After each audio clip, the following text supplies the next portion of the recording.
उसके बाद cease fire हुआ, हमारे इतने आदमी मरे, हमारी फौज को नुकसान हुआ। तो अब हमारा ये है कि भारतीय जनता पार्टी की सरकार है, इनको चाहिए कि पार्लियामेंट का सेशन, स्पेशल सेशन बुलाएं और वो सारी बात डिस्कस करें। पहलगांव से लेकर अब तक क्या क्या बात हुई, जो देश की जनता ये जानना चाहती है कि है क्या मामला, क्या है, अमेरिका से क्या बात हुई है, क्या क्या अमेरिकन इन्वेजन क्या हुई है। ये कुछ मुद्दे हैं जिनकी डिस्कशन की जरूरत है और स्पेशल सेशन बुलाया जाए पार्लियामेंट, और उसमें सब, क्योंकि उसमें सारी बात आ जाएंगी आपकी।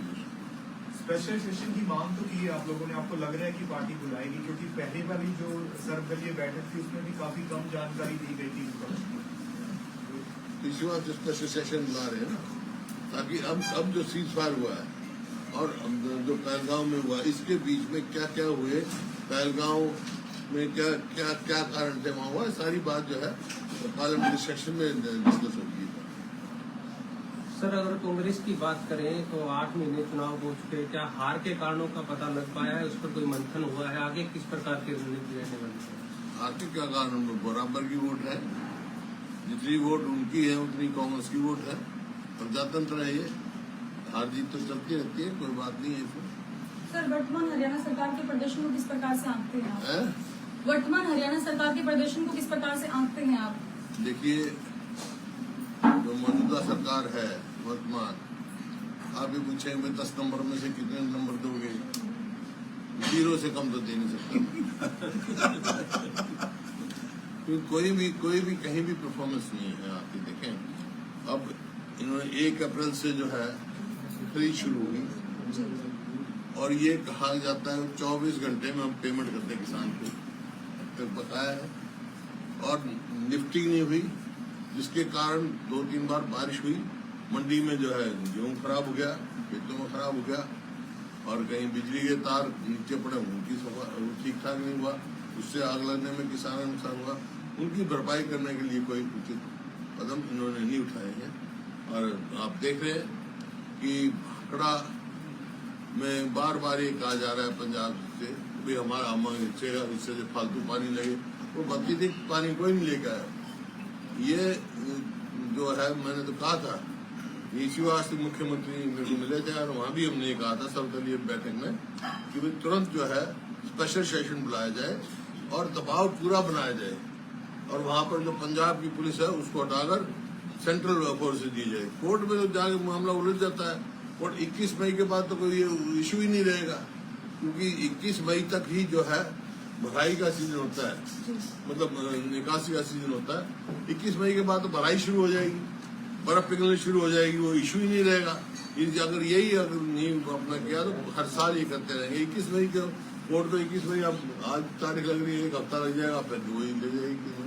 तो हमारा हक है ये, जब इसमें भाखड़ा में, क्योंकि हमारे समय में भी होता है ये लेवल जो है 1556 फुट है शायद इस टाइम भाखड़ा का, और एक दफा ऐसा भी था हमारे समय में 1506 या 1503 हो गया था, फिर भी हमारा पूरा हिस्सा मिलता रहा। अब भी काफी गुंजाइश है मिलने की, लेकिन ये सरासर वो है जो तुरंत बुला के इंतजाम करना चाहिए था।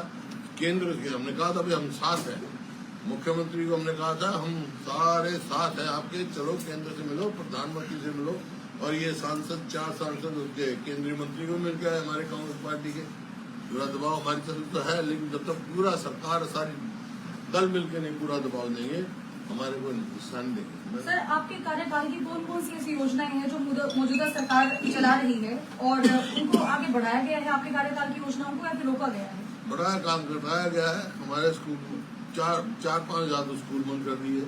हमारे समय में पहली दफा जो है शेड्यूल कास्ट, बैकवर्ड कास्ट के बच्चों को स्कॉलरशिप की, वो डिलेड हो गई एजुकेशन में। और हमारे समय में आप देखो रेलवे लाइन, मेट्रो, इन्होंने 1 इंच मेट्रो नहीं बनाई, 1 इंच रेलवे लाइन नहीं बनाई इन्होंने, और 1 यूनिट बिजली की पैदा नहीं करी। हमारे समय में तो 4 थर्मल प्लांट, 1 न्यूक्लियर प्लांट ये लग रहा है यहाँ पर आपका गोरखपुर में। इस प्रकार से बिजली सरप्लस थी। आज बिजली की भी समस्या हो रही है।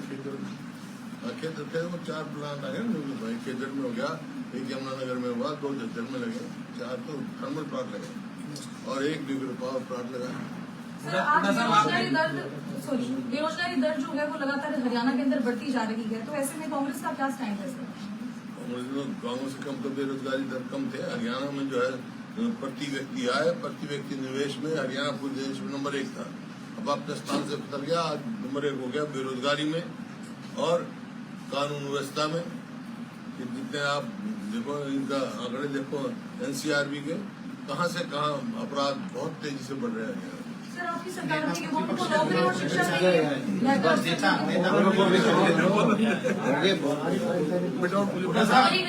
साहब, आपने कहा कि हमारे 4 सांसद जो है वो केंद्रीय नेतृत्व को मिल के आए, तो सांसद तो हरियाणा के 5 है, 5 में क्यों नहीं जा रहे? वो तो इनसे पूछेंगे, 4 गए थे, उन्होंने टाइम लिया, चले गए। नहीं, क्या 5वें सांसद जरूरी नहीं समझते या क्या वजह है? वो कहीं मार गए, उनका कारण मेरे को नहीं मालूम, लेकिन मेरे को मालूम है 4 सांसद मिले है। तो 5 सांसद कांग्रेस के हरियाणा से, हाँ, फिर 10 है MP, सबको मिलना चाहिए था, कांग्रेस की सबको मिलना चाहिए। कांग्रेस का ऐसा क्या सवाल है? मैं कह रहा हूँ सारे दलों को मिलना चाहिए। जब कोई आगे ही नहीं कदम उठा रहा था, बस इनका धन्यवाद ही, उन्होंने कम से कम अपना इनिशिएटिव तो लिया। मैं तुमसे भी कहा तुम्हारे को इस बात का भी इतराज हो रहा है। बीजेपी वालों को, ये तो सबका साझा हिस्सा है, सारे सब। सर बीजेपी विपक्ष के नेता न बनाने को लेकर और कांग्रेस संगठन को लेकर के बार बार क्या लगे? ये कांग्रेस का अंदरूनी मामला है, सब ठीक हो जाए। समय पर संगठन नया बन रहा है, आपको पता है, सब सारे देश में बना रहे हैं। अब जो है संगठन जो है जिले का मजबूत बनाएंगे, प्रदेश का मजबूत बनाएंगे, प्रोसेस चला हुआ है। वीरेंद्र सिंह कह रहे सर संगठन जरूरी है, विपक्ष नेता जरूरी नहीं है। मैं तो खुद मानता हूँ इस बात को, संगठन मैं तो संगठन का आदमी हूँ। मेरे से ज्यादा संगठन का तजुर्बा कैसे है? संगठन पूरे तरह न होने में पार्टी के अनुसार कोई भी चीज हो, उसका संगठन जरूरी है। इसी वास्ते हम प्रयास कर रहे हैं कि भाई मजबूत संगठन बने।